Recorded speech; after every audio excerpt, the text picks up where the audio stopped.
Hi అండి. Coconut pudding తెగ viral అయిపోతుంది. సరే ఒకసారి ట్రై చేద్దామని అయితే నేను కూడా స్టార్ట్ చేశాను.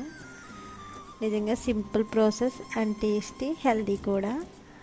ఇది షుగర్తో వేస్తే వైట్ కలర్లోకి వస్తుంది కదా జెల్లీ, ఎలా అనిపించింది.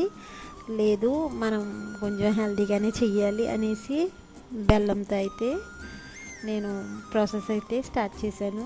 బెల్లం వేసిన తర్వాత కలర్ చేంజ్ అయింది, కానీ టేస్ట్ అయితే చాలా బాగుంది. నెక్స్ట్ జెల్లీలా కూడా వచ్చింది.